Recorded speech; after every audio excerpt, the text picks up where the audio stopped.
Regional Queensland literally feeds and clothes us. Yet so many short-sighted government policy decisions will hit these regions first and hit the regions hardest. Travelling around Queensland, I'm constantly reminded that the one-size-fits-all policies just don't meet the needs of rural and regional centres. We're talking about the fundamentals that urban areas take for granted: affordable, secure and reliable water, energy and food, reasonable insurance premiums and freight rates, roads and rail fit for purpose, access to health and education that gives people the confidence to settle in the regions. There's nothing more fundamental than food. A prosperous agricultural sector is essential for supplying Australia's food needs and the needs of the rest of the world. In the financial year 2021, the gross value of agricultural production is estimated at $66 billion, a staggering figure. And it's easy to forget that being a farmer is a tough gig, because even in good years, it's 24/7, and the balancing acts of risks within a farmer's control and those beyond never stops. There's been a lot of talk about an agricultural-led recovery after the COVID restrictions that smashed our economy, and the need for confidence to pick up the pieces and to keep going. Many in our farming community have sustained shattering losses, with ready-to-pick food being ploughed back in, and a major reduction in the planting of next year's crop simply due to worker shortages. I see a role for government in creating the right environment for businesses to flourish. Part of that is to help mitigate unnecessary risks, such as having strategically placed dams and a well-connected water infrastructure grid, which should have happened years ago. So instead of the Queensland government spending $10 million to cart water for Stanthorpe when the town ran out, it would have been better spent on a longer-term solution, such as more town weirs to hold more water. We know that our water reserves and existing dams are not keeping up with population growth. Government should aim to minimise its unnecessary intrusions, and yet any farmer will tell you that excessive regulations, such as the reef regulations and vegetation management laws, create an impossible business environment for farmers. Layer upon layer upon layer of stupid and destructive rules and regulations leaves the farmer with ever-decreasing profits. And yet we expect farmers to just saddle up and continue to make it work. Today, Mike Ryan talks with Trevor Cross, a successful Queensland horticultural grower based in Bundaberg. I first met Trevor in 2017 at his farm and was impressed with his passion for farming, his business savvy, and the hard work that he and his team do every day to put many veggies such as tomatoes, capsicums and zucchinis into our supermarkets. Trevor, thanks for joining us. No, thanks Mike, good to meet you.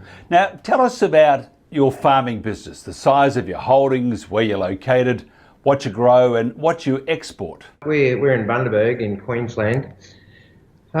We farm about 2,500 acres of small crops, so we grow tomatoes, gourmet Roma and some cherry tomato, and then zucchinis, capsicums, chilies, melon, pumpkin, a few cucumber, snow peas and sugar snaps, and just a few beans. So we spread that over about a 9-month period in the Bundaberg region.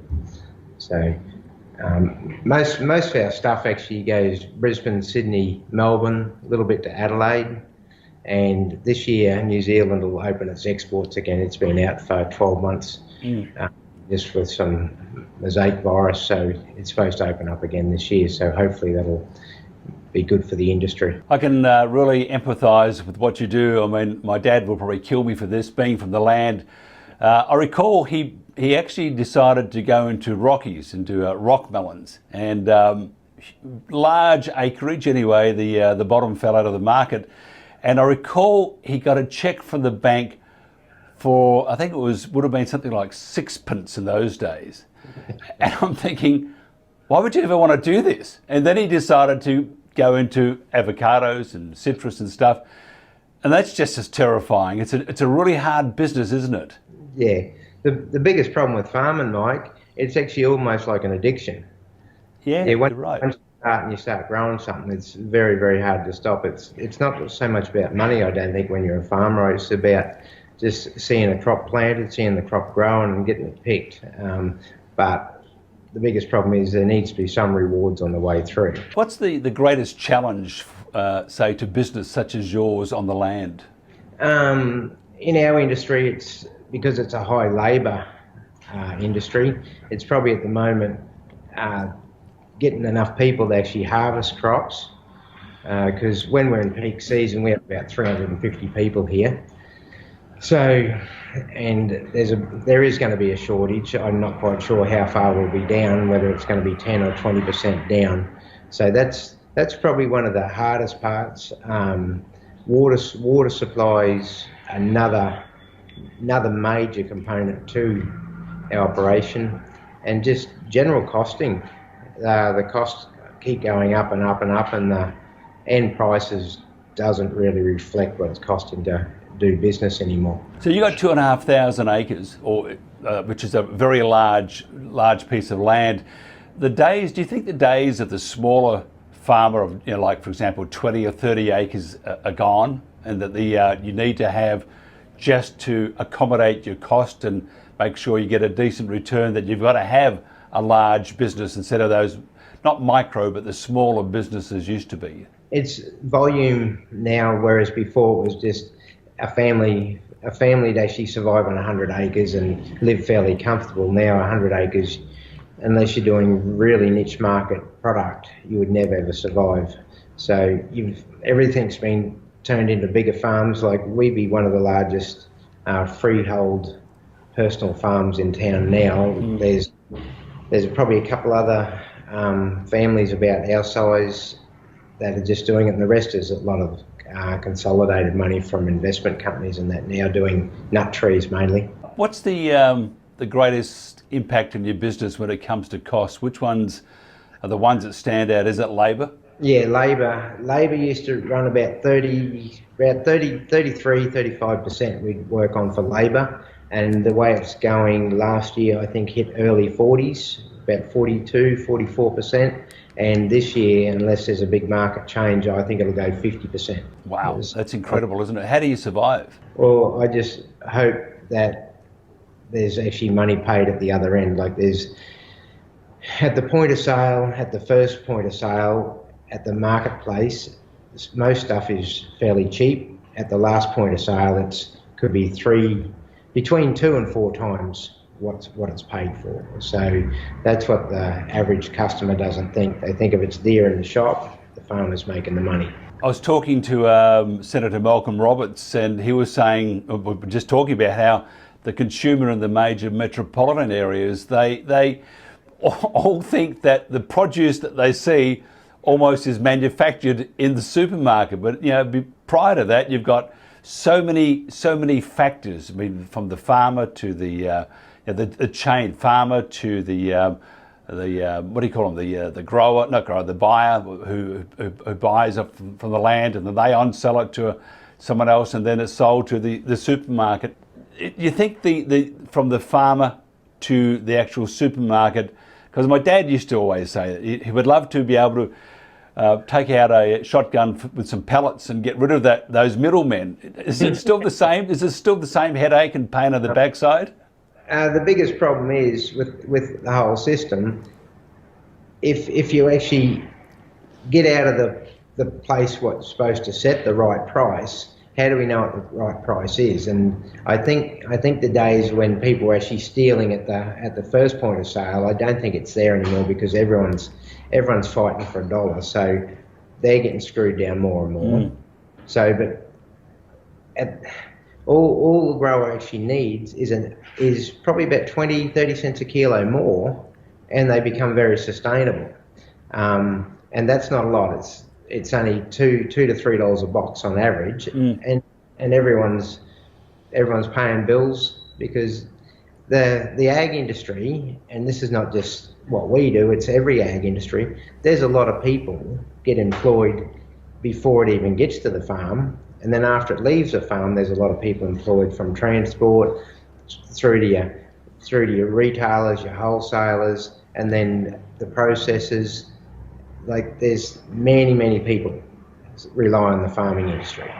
What are your thoughts on the future of farming, say in Australia? Well, I know if we keep going down this track, we can't last much longer. Like even our business now, we've actually got 400 acres of nut trees, and we'll probably continue to change over just because of the labour price, and for our small profits we're making out of employing all the people, we may as well not have them. We may as well just go to where it's all mechanical. Mm-hmm. And so I don't know if my boys will actually take over and do what I do, because it's a 7-day-a-week job. You've got to be in amongst the people and see what's happening.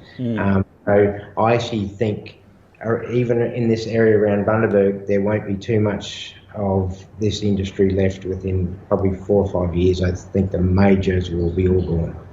That's just terrible too, because once you have less growers like yourself, then you've got this monopoly, and the monopolies are not what we want. I mean, look at the US. I mean, you've got these multi-billion-dollar corporations that control the price of produce. Although you go to a supermarket, they do the same thing there too. They screw down the grower. Although the grower being a lot bigger than what they've dealt with, they've got this sort of, at least it's coming up to almost 50-50 between the grower and the actual supermarket chain. It's a really, really tough life. What do you think is the most important thing in keeping our farming sector successful and growing? What do we actually need to do besides revise wages, for example, on the land? I mean, you can't keep paying out 50%. You're going to make no money. Yeah, everyone's entitled to money, Mike. Like the wage earner's entitled to money, like, and they all want to lead a good life. But we just got to get a share of that sale price at the end. Like, we basically, I think all growers need just a little bit more money, and it's not a lot. A couple of dollars a box, as I say, it's not a lot of money, and then everyone's happy.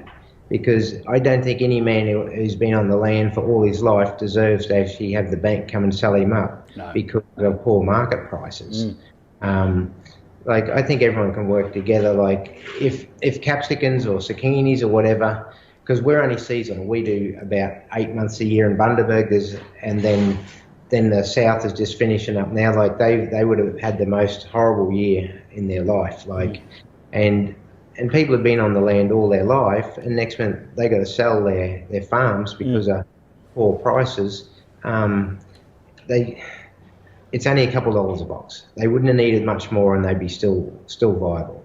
So what do you do though? If you weren't on the land, what would you do? Oh, I don't really know what I'd actually do, because I'm not much into fishing. I don't like doing anything else, and sort of that's why I call it a hobby.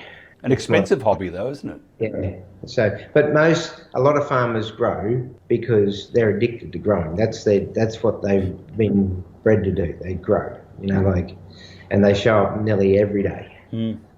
So it's a challenge, because you're challenged against the weather, challenged against people, and you become a plumber, an accountant, almost a doctor sometimes. So there's nothing you just can't actually do. A good farmer can do just about anything there is to do. If somebody wanted to find out more about what you do, do you actually have a website we could go to and have a look and just sort of get an idea and appreciation what it's all about? No, I would say I keep pretty well undercover, but we could actually have a bit of a look at doing something if there's people interested and actually do something. Yeah, we must do that. I'm sure you'll handle the technology as well as my dad. Yeah, I have to get someone to help me out. Yeah. Look, Trevor, great chatting with you. All the best. Thanks for giving us your time today. And also say thank you to your wife in the background. She's done a wonderful job. No worries. Thanks, Michael. The harsh reality is that we as a nation will either flourish or decline with our regional centres and with Australian farmers. Our farmers must make a profit to make their livelihoods sustainable. And that, after all, is where we get our food. Our rural and regional communities have unique challenges and need a different set of solutions to ensure fair and equitable access to basic services and to grow viable communities. Thank you for joining me, Senator Malcolm Roberts, on Our Nation Today.